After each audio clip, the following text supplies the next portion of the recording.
সুধী দর্শক, আপনারা দেখছেন দ্য হোমিও চ্যানেল। আজকের আমাদের আলোচনার বিষয় পায়ের আঙ্গুলের ব্যথা, যন্ত্রণা, ফোলা এবং ফুলে পড়া কী কারণে। আমি যেহেতু হাতে দেখাচ্ছি আপনাদের পায়ের আঙ্গুলগুলোর কথা আলোচনা করব। আজ আমরা পায়ের আঙ্গুলগুলোর কী কারণে ফুলে পড়ে এবং প্রচণ্ড ব্যথা হয় সেই বিষয়ে উপর আজকে আমাদের আলোচনা। এখন বিষয়টি জানার আগে আমরা হাড় সম্পর্কে এবং জয়েন্ট সম্পর্কে দু চারটি কথা বলবো।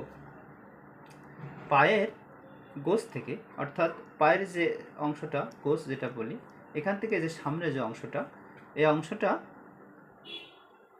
ভেতরে মোট 31টি হাড় রয়েছে। যে ছোট ছোট হাড় মিলে 31টি হাড় রয়েছে এবং এই সমস্ত জয়েন্টগুলো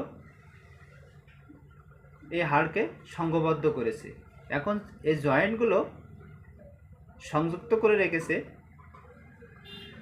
যে পেলভিস জয়েন্ট বলা হয়, এবং এই পেলভিস জয়েন্ট দ্বারা এই হাড়গুলো সংযুক্ত হয়েছে। এখন সব হাড়ের বিষয়ে আমরা আজকে আলোচনা করব না, শুধু আঙ্গুলের হাড়গুলো নিয়ে আলোচনা করব। পায়ের আঙ্গুলের মোট 18টি হাড় রয়েছে। এখান থেকে শুরু করে এই যে আঙ্গুলগুলোর ভেতরে 18টি হাড় রয়েছে, তার মধ্যে পায়ের বৃদ্ধাঙ্গুলি যেটা, এটার ভেতরে 2টি হাড় আছে। অন্য আঙ্গুলগুলির ভিতরে 3টি করে হাড় রয়েছে। এখন বিষয় হলো, হাড় তো রয়েছে, হাড়গুলো কিভাবে নড়াচড়া করে, এগুলো খেলছে কেন? শুধু হাড় তো সোজা হয়ে থাকবে, কিন্তু এটি নড়াচড়া কেন করছে? কারণ এর ভিতরে রয়েছে পেশি, এই যে মাসেলগুলো, পেশি এবং লিগামেন্ট। হাড়ের ভিতরে যে প্রধান যে অংশটি লিগামেন্ট এবং আরও অন্যান্য উপাদান দিয়ে এ হাড়গুলো সংযুক্ত আছে। এ কারণে হাড়গুলি এভাবে নাড়াচাড়া করে। এখন হাড়গুলি সম্পর্কে আমরা একটা ধারণা পেলাম। এখন ব্যথা হয় কেন? এই হাড়ের ভিতরে 4টি উপাদান রয়েছে। 4টি উপাদান দিয়ে হাড় তৈরি হয়।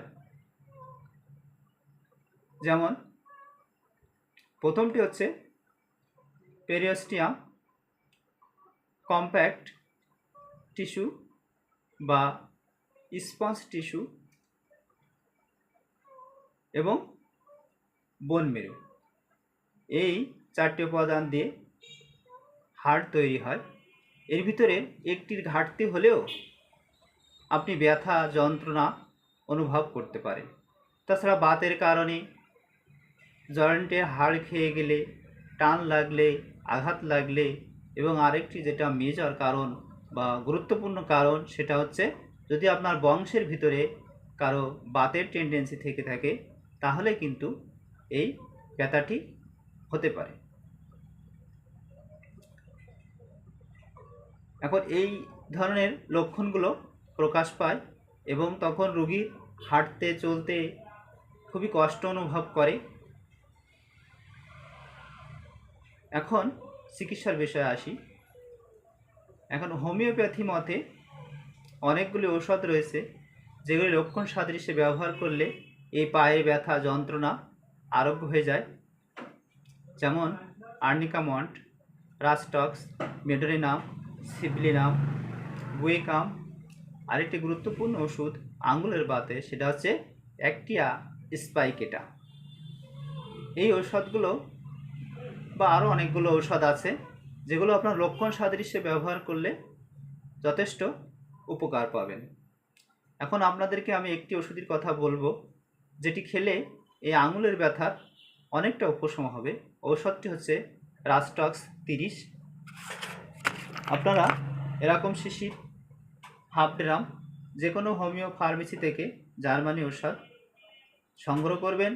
সংগ্রহ করে রাস্টক্স 30 ঔষধটি যদি 15 বছরের ঊর্ধ্বে বয়স হয়ে থাকে তাহলে ঔষধটি আপনারা 2 ফোঁটা করে 2 বার খালি পেটে খাবেন 7 দিন। খেলে অনেকটা উপশম হবে। এবং যদি 15 দিনের নিচে বয়স হয়ে থাকে তাহলে ওই ঔষধ থেকে, যেটা ফার্মেসি থেকে সংগ্রহ করেছেন, ওইখান থেকে এই যে এই শিশি থেকে, এর থেকে ড্রপে নিয়ে আপনি 5 ফোঁটা ঔষধ 1 ড্রাম ডিস্টিল ওয়াটার ভিতরে দেবেন। দিয়ে এটি 10 ফোঁটা করে 2 বার খাওয়ার আগে খাবে। তাহলে যথেষ্ট শিশু উপকার পাবে এবং চলাফেরা করতে পারবে। সাথে আপনারা গরম সেক দিতে পারেন এবং এখন বর্তমান সময়ে যে হিট ব্যাগ পাওয়া যায় সেটা দিয়ে গরম তাপ দিতে পারেন। দিলে ব্যথার অনেক উপশম পাবেন এবং সুস্থ থাকবেন। যদি ভিডিওটি ভালো লেগে থাকে তাহলে লাইক করবেন।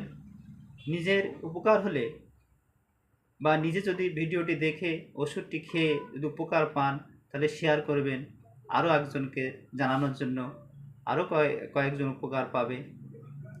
আর ভিডিও সম্পর্কে কোনো প্রশ্ন থাকলে কমেন্ট বক্সে জানাবেন। সবাইকে ধন্যবাদ। আজ এ পর্যন্ত।